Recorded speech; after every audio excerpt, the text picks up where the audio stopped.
ہم درخواست کرتے ہیں اپنے پیر و مرشد حضرت مولانا افضال الرحمن صاحب قاسمی دامت فیوزہم العالیہ سے تشریف لائیں اور اپنے قیمتی مواعظ حسنہ سے ہم سب کو مستفید فرمائیں۔ حضرت مولانا عبد البارث صاحب جامعی دامت فیوزہم العالیہ صدر جمعیت علماء ضلع اناؤ اسٹیج پر تشریف لے آئیں۔ بسم اللہ الرحمن الرحیم۔ الحمد للہ کفا والصلاة والسلام علی سید الحبیب المصطفیٰ وعلی آلہ واصحابہ نجوم الہدى وقادۃ التقیٰ۔ رب اشرح لی صدری ویسر لی امری واحلل عقدۃ من لسانی یفقہوا قولی۔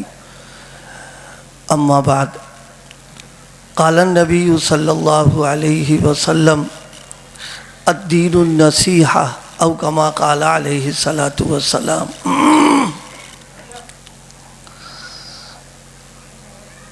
حضرات علماء کرام، میرے عزیز دوستوں اور ساتھیوں،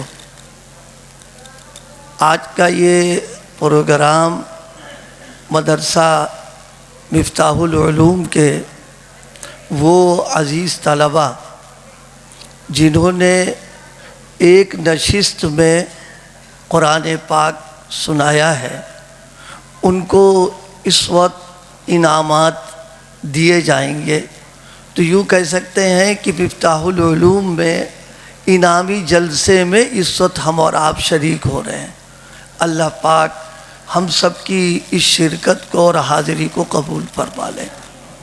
ہمارے وہ عزیز بچے جن کو اللہ پاک نے یہ نعمت نصیب فرمائی ہے، یہ بہت خوش نصیب ہیں اور بہت خوش قسمت ہیں کہ اللہ پاک نے ان کے سینے کو اور ان کے دل کو، بلکہ اللہ پاک نے ان کے پورے وجود کو اپنے قرآن کی حفاظت کے لیے قبول کر لیا۔ ایک بات ذہن میں رہے کہ اللہ پاک اپنے قرآن کی حفاظت میں ہمارا محتاج نہیں ہے، بلکہ ہمارا مقدر اور خوش نصیبی ہے کہ اللہ پاک اس خدمت کے لیے قبول کر لے۔ تو ہمارے یہ عزیز طلباء بہت خوش نصیب ہیں کہ اللہ پاک نے یہ بڑی قیمتی نعمت عطا فرمائی۔ قرآن پاک کیا چیز ہے، قرآن مجید کے فضائل اور برکات کیا ہیں، یہ بعد میں حضرات علماء کرام بیان کریں گے۔ ہمارا چونکہ ادارے سے ایک تعلق ہے، اس کا تقاضا یہ تھا کہ میں شروع سے لے کے اخیر تک حاضری دیتا، لیکن اپنی مصروفیت کی وجہ سے تھوڑی دیر کے لیے، جسے کہتے ہیں انگلی کٹا کر شہیدوں میں بھی شریک ہو گیا ہوں، اور آپ کے سامنے اس وقت میں ہوں۔ میں اس وقت چند متفرق باتیں عرض کرنی ہے۔ انہی میں سے ایک بات تلاوت قرآن کے تعلق سے عرض کرنا ہے۔ امت میں ایک طبقہ، بلکہ بہت بڑا طبقہ وہ ہے کہ جس کا ذہن یہ ہے کہ صرف قرآن مجید کی اگر تلاوت کی جائے، یعنی قرآن پاک کے الفاظ، قرآن مجید کے کلمات اگر اس کو پڑھا جائے، اس کے معانی اور مطالب نہ سمجھے جائیں، بغیر سمجھے تلاوت قرآن اگر کی جائے، تو ایک طبقہ ہے جس کی سوچ یہ ہے کہ اس طرح تلاوت کرنے سے کیا فائدہ، یعنی بغیر سمجھے اگر قرآن مجید کو پڑھا جاتا ہے تو گویا بے فائدہ ہے۔ فائدے کی بات جب وہ ہوگی جب تلاوت کی جائے اور معانی اور مطالب کو سمجھا جائے۔ میں بہت مختصر طور پر اس سلسلے میں ذہن صاف کرنا چاہتا ہوں۔ قرآن مجید اللہ کی کتاب ہے، یہ اللہ کا کلام ہے۔ اس کو معنی سمجھ کر اگر پڑھا جائے تو بھی نور علی نور ہے، اور بغیر معنی سمجھے بھی پڑھا جائے تو بھی اللہ پاک ایک ایک حرف پر 10 نیکیاں عطا فرماتے ہیں۔ قرآن مجید وہ کتاب ہے کہ سمجھ کر پڑھنا یہ بھی عبادت ہے، اور بغیر سمجھے پڑھنا یہ بھی عبادت ہے۔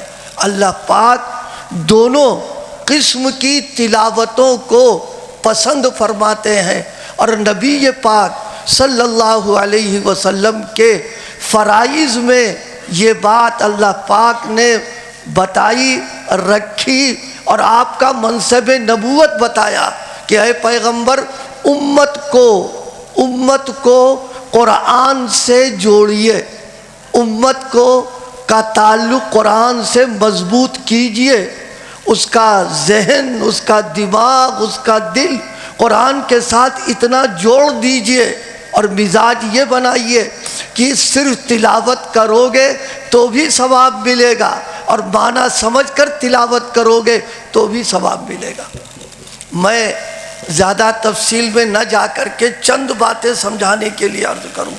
دیکھو، سمجھ کر تلاوت کرنے پر ثواب ملنا یہ تو ہماری عقل میں آتا ہے، اور دنیا کا قاعدہ ہے کوئی کتاب پڑھی جائے اور سمجھی نہ جائے، معنی اور مطلب اس کے کچھ ذہن میں نہ ہو، تو کہا جاتا ہے کہ اس کا پڑھنا بیکار ہے۔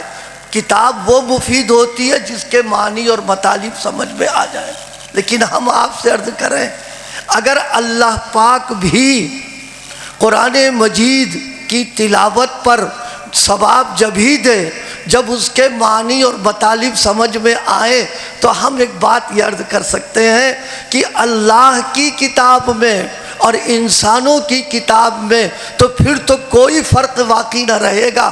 وہ کریم ہے، اپنی شان قریبی کا مظاہرہ کرنا چاہتا ہے کہ دنیا والے انعام جب دیں گے جب سمجھ کر پڑھو گے، لیکن ہم ایسے کریم ہیں کہ بغیر سمجھے بھی پڑھو گے تو بھی تم کو ہم اجر عطا کریں گے۔ اور یہ بات میں اپنے طور پر نہیں کر رہا ہوں، قرآن مجید نے بیان کیا۔ نبی پاک صلی اللہ علیہ وسلم نے، ترمذی شریف کی روایت ہے، من قرأ حرفا من کتاب اللہ، جو آدمی قرآن مجید کا ایک لفظ پڑھ لے، ایک حرف پڑھ لے، میرے آقا نے فرمایا اس ایک حرف کا پڑھنا فرمایا ایک نیکی ہے، اور ایک نیکی کا ثواب 10 گنا ہے۔ تو گویا ایک حرف پڑھیں گے تو اس کو 10 ثواب گنا مل جائے گا۔ علماء تشریف فرمائیں، میں ان کی موجودگی میں پوری ذمہ داری کے ساتھ عرض کر سکتا ہوں، ایک حرف اس کے کوئی معنی نہیں ہے۔ معنی جب پیدا ہوں گے جب کم سے کم 3 حرف مل کر کے ایک کلمہ بنے گا، تب جا کر کے کہا جائے گا اس کا یہ مطلب ہے۔ تنہا ایک حرف کا تو کوئی مطلب ہی نہیں ہو سکتا ہے۔ آگے اللہ کے پیغمبر نے فرمایا لا اقول الف لام میم حرف، میرے آقا فرماتے ہیں کہ الف لام میم فرماتے ایک حرف نہیں ہے، الف حرف، لام حرف، میم حرف۔ الف ایک حرف، لام ایک حرف، میم ایک حرف۔ اب آپ بتائیے، نبی پاک نے الف لام میم جس کو حروف مقطعات ہم لوگ کہتے ہیں، اس کو مثال میں پیش کر کے اللہ کے پیغمبر نے فرمایا حروف مقطعات کے معنی انسانوں میں کوئی نہیں جانتا ہے، صرف اللہ پاک جانتے ہیں۔ اس کی تلاوت پر اللہ تم کو 30 نیکیاں عطا کر رہا۔ اس کا مطلب یہ نکلا بغیر معنی سمجھے پڑھنے پر بھی اللہ اجر و ثواب عطا فرمائے گا۔ اور ہم عرض کریں آپ سے، علامہ جلال الدین سیوطی، قرآن وہ کتاب ہے، قرآن کا پڑھنا بھی عبادت، قرآن کا پڑھانا بھی عبادت، قرآن کا سننا بھی عبادت، قرآن مجید کا سنانا بھی عبادت ہے، اور مسلمانوں سنو، قرآن کا دیکھنا بھی عبادت ہے۔ کیا فرمایا علامہ سیوطی نے؟ النظر فی المصحف عبادت، قرآن کا دیکھنا عبادت ہے۔ دیکھنے میں نہ تو تلاوت ہو رہی نہ معنی سمجھ رہے ہیں، لیکن اللہ پاک دیکھنے پر ثواب دے رہا، تو پھر بغیر معنی سمجھنے پر ثواب دینا بدرجہ اولا اس شان کریمی کے کرم کا تقاضا ہے یہ۔ اور آپ اتنے لوگ بیٹھے ہوئے ہو، ہم آپ سے پوچھنا چاہتے ہیں، یہ اس وقت اچانک مضمون میرے ذہن میں آیا، مجھے تو دوسری بات عرض کرنا تھی، بس 10 منٹ رہ گئے، بس میں مختصراً سمجھاؤں۔ اس مجمع میں مان لیجئے کوئی ایسا شخص ہے جس نے سیب، انار، انگور، بادام، کاجو، پستہ اس نے دیکھا نہیں ہے، وہ جانتا بھی نہیں، اور نہ اس کو یہ پتا کہ سیب کھانے کا فائدہ کیا نکلے گا، کاجو یا بادام کھانے کا فائدہ کیا نکلے گا۔ اب کوئی آدمی اس کو سیب کھلا دے، کاجو کھلا دے، بادام کھلا دے، آپ فیصلہ کرو کہ وہ بیچارہ نہ اس سے واقف ہے، نہ اس کی تاثیر اور خصوصیات سے واقف ہے، اور اس نے کھا لیا تو کیا کھانے کے بعد یہ پھل فروٹ اور یہ مغزیات اس لیے فائدہ نہیں کریں گے کہ نہ یہ نام جانتا ہے نہ اس کا فائدہ جانتا ہے؟ نہیں، ساری دنیا کہے گی نام جانو یا نہ جانو، اس کا فائدہ جانو نہ جانو، تم اس کو استعمال کرو گے، یہ جا کر کے تم کو فائدہ پہنچائے گا اور تمہاری جسمانی طاقت کا ذریعہ بنے گا۔ ہم یہ عرض کرنا چاہتے ہیں، جس اللہ نے یہ پھل فروٹ پیدا کیے ہیں، یہ مغزیات پیدا کیے ہیں، اس کا فائدہ اس بات پر نہیں کہ آپ اس کو جانیں، اس لیے کہ وہ کریم ہے، اپنے کرم کی بنیاد پر ان چیزوں کا فائدہ بغیر جانے ہوئے بھی پہنچا رہا ہے، تو وہ اللہ کریم ہے، اپنے کلام کی تلاوت پر بغیر سمجھے بھی پڑھو گے اللہ اجر و ثواب عطا فرمائے گا۔ اس لیے میرے دوستو، میرے بھائیوں، ہم اس ذہن کو بالکل نکال دیں۔ آج بہت سارے لوگ وہ ہیں جو بیچارے اس غلط فہمی میں مبتلا ہونے کی وجہ سے قرآن کو اٹھاتے نہیں، قرآن دیکھتے نہیں، قرآن کی تلاوت نہیں کرتے ہیں کہ ان کے اوپر یہ بھوت سوار ہو گیا کہ معنی تو سمجھ ہی نہیں رہے، اور جناب والا بغیر اس کے تلاوت کریں گے تو کیا فائدہ ہوگا؟ ہرگز نہیں۔ قرآن مجید کی تلاوت سمجھ کر ہو بہت اچھا، اور نہ ہو تو بھی اچھا ہے۔ اور ہم آگے یہ عرض کریں، میرے شیخ فرمایا کرتے تھے اگر کسی نے قرآن نہیں پڑھا ہے تو پڑھنے والے کے پاس بیٹھ جائے اور اس کو سنتا رہے، اللہ سننے پر بھی اس کو ثواب عطا فرما دے گا۔ اس لیے میرے دوستو، اللہ قرآن کا تعلق نصیب فرما دے۔ خوب ہمارے عقیدے کی بات ہے، جسمانی زندگی کے لیے جس طرح روح کا ہونا ضروری ہے، اسی طرح ایمانی زندگی کے لیے قرآن مجید کا تعلق ضروری ہے۔ امت کا تعلق اگر قرآن سے ہوگا امت زندہ رہے گی، اور اگر قرآن سے تعلق نہیں رہے گا امت مردہ ہو جائے گی۔ علامہ اقبال کا ایک شعر مجھے اس وقت میں یاد آیا، گر تمہیں خواہی مسلمان زیستن، گر تمہیں خواہی مسلمان زیستن، نیست ممکن جز بقرآن زیستن۔ اگر تم مسلمان بن کر کے جینا چاہتے ہو تو قرآن سے تعلق پیدا کرنا پڑے گا۔ آپ بتائیے، اگر اپنے علاقے میں ہم روشنی اور کیا کہتے چاہتے ہیں تو اندھیرا دور کرنا چاہتے ہیں تو پاور ہاؤس سے رابطہ کرنا پڑے گا، بغیر پاور ہاؤس کے رابطے کے اندھیرا دور نہیں ہو سکتا ہے۔ اسی طریقے سے زندگی میں، معاشرے میں، سماج میں دین کی روشنی آئے، اس کے لیے قرآن پاور ہاؤس ہے، اس سے رابطہ کرنا پڑے گا، تب جا کر کے زندگیوں کے اندر دین آئے گا۔ دوسری صفائی میں یہ عرض کرنا، صرف قرآن نہیں، قرآن مجید کے ساتھ نبی پاک کی احادیث، حضور کی سنتیں اور صحابہ سب شریک ہیں۔ موقع ہوتا تو میں تفصیل سے عرض کرتا، صرف مختصر سی بات یہ عرض کرنا تھی کہ اللہ پاک نے یہ جو نعمت دی ہے، ارادے کرو کہ انشاءاللہ تلاوت قرآن روزانہ ہم کریں گے، ہمارے گھروں میں تلاوت کا ماحول ہونا چاہیے۔ محدثین نے ایک بڑی عجیب بات لکھی اس وقت، فرمایا جس وقت قرآن کی تلاوت کی جاتی ہے، خاص طور سے نماز میں جب تلاوت ہوتی ہے اور تلاوت کرنے والا نورانی روحانی اللہ کے کلام کو جب زبان سے ادا کرتا ہے، مجھے ایک بات اور یاد آ گئی، یہ تلاوت کی نعمت یاد رکھیے، یہ صدقہ ہے محمد رسول اللہ کا، ان کی غلامی میں یہ نعمت ملی ہے۔ ہم سے بدرجہ نورانی معصوم مخلوق فرشتے، ان کو تلاوت کی نعمت اللہ پاک نے نہیں نصیب فرمائی ہے، تلاوت کی نعمت اللہ پاک نے محمد الرسول اللہ کے غلاموں کو عطا فرمائی۔ ہو سکتا ہے ہمارے اہل علم تھوڑا کھٹک رہے ہو کہ یہ کیسے آپ نے کہہ دیا کہ فرشتوں کو تلاوت کی نعمت نہیں ملی، حضرت جبریل تو دور کیا کرتے تھے آ کر کے۔ ہم عرض کریں سمجھانے کے لیے، آپ کی سمجھ میں بھی آئے گا۔ ہمارے بزرگوں میں ایک بزرگ گزرے ہیں، مسیح الامت حضرت مولانا مسیح اللہ خان صاحب، حضرت حکیم الامت کے جلیل القدر خلفاء میں۔ نیا ٹیپ ریکارڈر آیا ہوا تھا، حضرت جانتے تھے۔ اب موبائل میں وہ سسٹم آ چکا ہے، آپ موبائل سے سب ٹیپ ریکارڈر حضرت کے سامنے رکھا تھا، تو حضرت بالکل انجان ہو کر کے پوچھا بھئی یہ کیا چیز ہے؟ تو وہاں مجلس میں جو لوگ شریک تھے تو انہوں نے کہا کہ حضرت یہ ٹیپ ریکارڈر ہے۔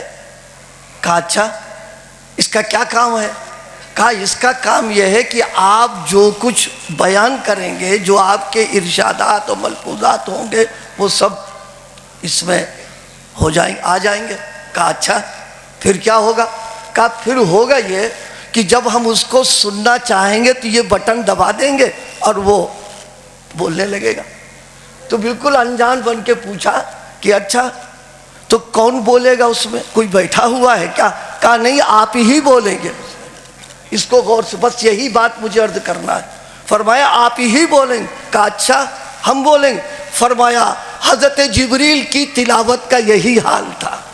ٹیپ ریکارڈ اپنے آپ کچھ نہیں کرے گا، اس کے اندر جو رہے گا وہ بولے گا۔ اللہ پاک کی طرف سے ان کو جتنا اللہ سے ملتا تھا وہ آ کر کے ٹیپ ریکارڈ کی طریقے سے نبی پاک کے سامنے تلاوت کر دیا کرتے تھے، ورنہ اصلاً فرشتوں کو یہ نعمت نہیں ملی ہوئی ہے۔